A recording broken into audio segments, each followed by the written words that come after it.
Hello दोस्तों, तो इस लेक्चर में हम साइमन कमीशन के बारे में जानेंगे।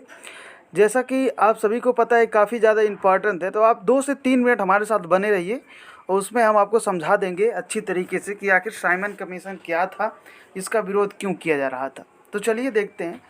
ब्रिटिश सरकार ने नवंबर 1927 को, यानी कि निर्धारित वर्ष के 2 वर्ष पहले ही, एक संविधान में नए संविधान में भारत की स्थिति का पता लगाने के लिए सर जॉन साइमन के नेतृत्व में 7 सदस्यीय विधानिक आयोग की एक घोषणा की। इसका मतलब ये है कि जब भी कोई आयोग आप गठित करते हैं तो उस समय क्या होता है कि कुछ टाइम पीरियड दिया होता है कि इतने साल बाद या उतने वर्ष बाद इसका हम रिव्यू करेंगे। तो इसी तरह से 10 वर्ष बाद रिव्यू करने की बात की गई थी। उससे 2 वर्ष पहले ही साइमन कमीशन के लिए गठित कर दिया गया कि यह संवैधानिक जो संविधान का है, भारतीय स्थिति क्या है, इसके बारे में जानकारी मिले। तो इस आयोग में सभी सदस्य जो थे वो ब्रिटिश थे। दोस्तों, विरोध का मेन वजह यही था कि जब उसमें सभी सदस्य ब्रिटिश हैं तो वो भारत के लोगों की वेदना को कैसे समझ सकते हैं। इसीलिए इसका विरोध किया गया, क्योंकि एटलीस्ट इसमें कम से कम 7 सदस्य हैं तो कम से कम 3 तो इसमें भारतीय होने ही चाहिए थे।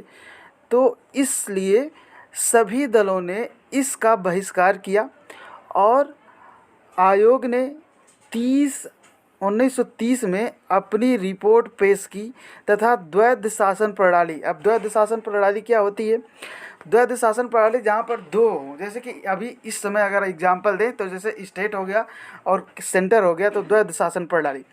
राज्यों में सरकारों का विस्तार, यानी कि राज्य में अब सरकार का विस्तार होगा। ब्रिटिश भारत में संघ की स्थापना, यानी जैसे इस समय केंद्र है, संघ की स्थापना एवं सांप्रदायिक निर्वाचन की व्यवस्था को जारी रखने की आदि की सिफारिश की गई। सांप्रदायिक निर्वाचन मतलब अलग अलग लोगों को टुकड़ों में बांट कर उनसे निर्वाचन कराए थे। जैसे इससे पहले हम लोगों ने वीडियो में मार्ले मिंटो को देखा था, उसमें जो मुस्लिम थे उन लोगों को अलग से निर्वाचन का अधिकार मिल गया था।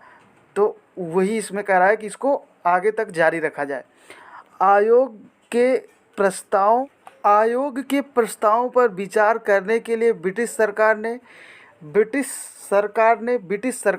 ब्रिटिश भारत और भारतीय रियासतों के प्रतिनिधियों के साथ 3 गोलमेज सम्मेलन किया, जिसमें केवल दूसरे गोलमेज सम्मेलन में महात्मा गांधी अपने राजपुताना जहाज़ से गए थे और बाकी दोनों में भी कांग्रेस ने भाग नहीं लिया था।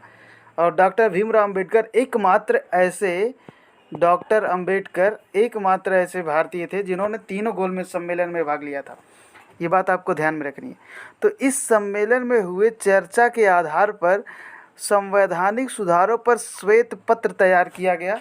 ये बात आपको ध्यान में रखनी है, बीच में आ जाएगा श्वेत पत्र क्या है, तो आपको ध्यान में रखना है कि श्वेत पत्र तैयार किया गया और जिसमें विचार के लिए ब्रिटिश संसद के संयुक्त प्रवर समिति के समक्ष रखा गया। प्रवर समिति एक रिव्यू कमेटी की तरह होती है, कमेटी उसके सामने रखा गया और इस समिति की सिफारिश को कुछ संशोधन के साथ भारत शासन अधिनियम 1935 में शामिल कर दिया गया। जैसा आप सभी को पता है कि 1935 अधिनियम के अनुसार ही वर्तमान का हमारा भारतीय संविधान है।